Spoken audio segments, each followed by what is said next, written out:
So I do a quick video. I'm working up here, working off a ladder for today.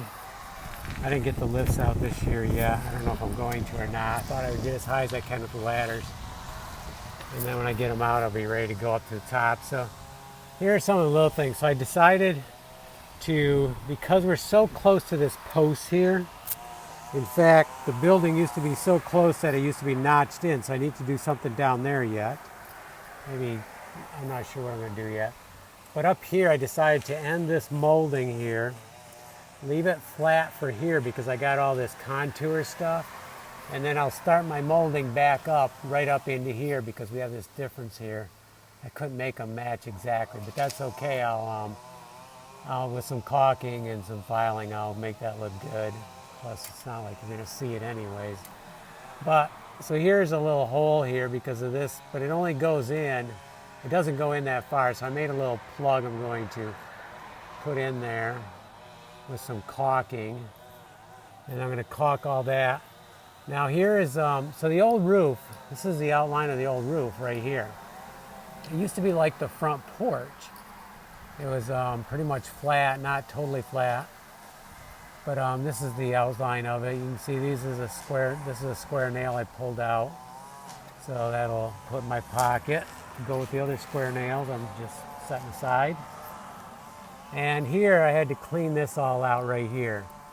So you have to carefully scrape things like this because this is a little piece of wood here. If you pull that, it's going to break. So be real gentle. I've already broke a couple and had to caulk them back down. So I'm not doing that anymore. Try not to. And I had to clean this all out. So sometimes I usually keep a nail in my pocket now, a 12-penny nail.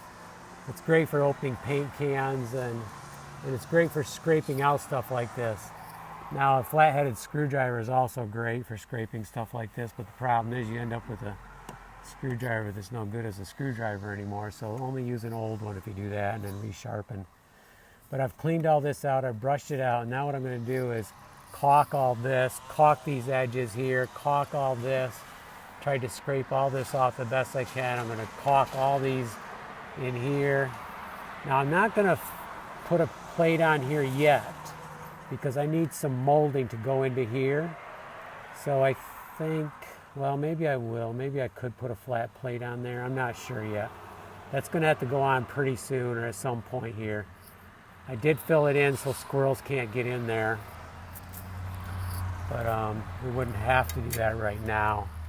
That could be done from the inside here. Well, I'd have to have a ladder up here to nail it or screw it. Probably screwing is going to work best here. Okay, so we're going to prime or caulk, and then we're going to go and do some priming in other areas. But I just wanted to show you, close up, you do have damage on your siding in some areas, and you have gaps. But all caulking really needs to become your good friend and use it because you really want these things sealed in. You don't want moisture going in there or bugs or anything else. So time to caulk. And I use the latex paintable. It does have some silicone in it, I think, but it is paintable, and it really, I really like it. It's really good stuff. I've used a lot. I've used cases of it. Use a lot of it. Real good stuff.